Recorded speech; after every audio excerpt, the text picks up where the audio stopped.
We use the word reproduction in two principal ways. When we talk about the biological reproduction of the species, and when we talk about making a good reproduction of something in terms of a painting, a photograph, or a recording, or a videotape. And what is all this about reproduction in that direction? Hundreds of years ago, kings of Europe who wanted to form feudal alliances by marrying the princesses of far-off states would have painters send portraits of the lady in question to see if His Majesty approved of her before he got her. And there's a famous story in which Henry VIII of England was badly cheated in this respect by a too flattering portrait of Anne of Cleves. And therefore there grew up a kind of morale among artists in the European tradition to make faithful reproductions of people. And they perfected their technique, beginning with the marvelous work of the Renaissance painters and the Flemish painters, and going on finally to what was called art officielle in the 19th century. We got what we now call photographic realism. Isn't there some more scientific way of doing this? And so they discovered the camera. And first of all, there were, remember those brownish daguerreotypes? And people said, well, that is pretty. It really looks like Grandpa, doesn't it? And then they said, but there are several things missing. It isn't colored. So first of all, they tinted them. And then they said, well, it's real lifelike. But then they went on to say, but there are some people whose whole style of life, whose personality is in the way they move. And if you just take a static shot like that, the personality isn't there. It's the way they go. So they said, we've got to have some way of making people move. So they invented the movies. And I remember when the first movies came out, they were all going da-da-da-da-da-da-da-da-da-da-da-da-da. Everybody was going, in a jerky way. Then they smoothed it out and they said, oh, that's real lifelike. But they said then, but here's another thing about reproducing people, which is that they talk, and a whole lot of their personality is in the voice. So can't we have them talking at the same time that they move? So they invented the talkies. And then to get it more lifelike still, they colored them. They said, wow, now we're really getting something.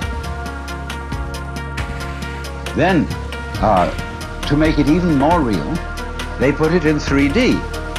And you had to wear sort of spectacles over your face to see it that way. But then they went on to say, why is it that every time we want to see one of these things, we have to go down to the center of town? Can't we have it all at home? And so television came on. And in television, they first of all started out with black and white, and it was kind of like Robert Benchley once described the cuts in French newspapers as all looking as if they'd been made on bread. Well, that was television at a certain period. And then they improved it, and then they colored it, and that's where we are now. Not quite. Because somebody has come out with the thing that we shall all be seeing soon, which is the hologram. A television image produced by laser beams, where you see a three-dimensional figure out in the air in front of you. I say, isn't that marvelous? And then, but of course, when you go up to it and you put your hand on it, your hand goes right through it. You can't touch it. And you see, that was always the trouble with television. Because you look at whatever you're seeing behind a screen. It's intangible, it doesn't smell, and it won't relate to you. So these are further problems to be solved in the techniques of electronic reproduction. And they'll do it.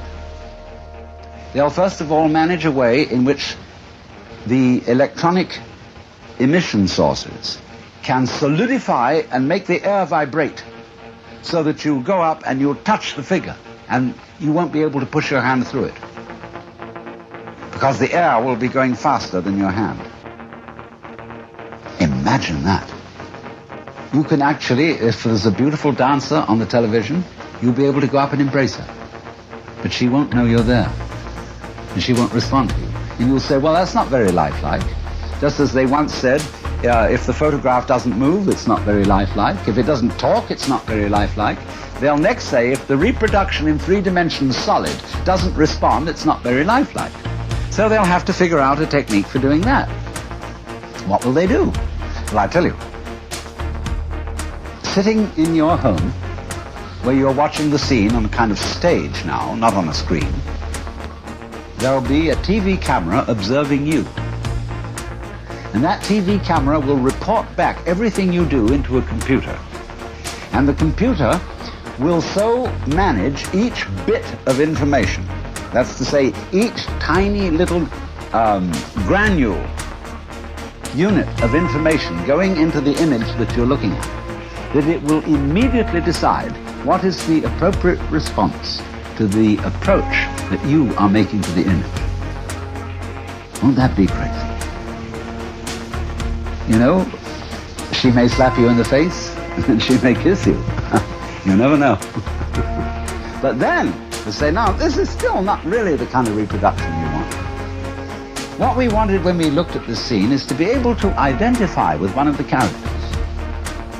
We wanted to not just watch the drama that's being performed on the stage in front of us, but actually get into it. And so we want to be wired in with electrodes on the brain so that we will actually feel the emotions of the people acting on the stage. And so eventually we will get absolutely perfect reproduction. And we will be able to see that image so vividly that we shall become it. And so the question arises, could that be where we are already?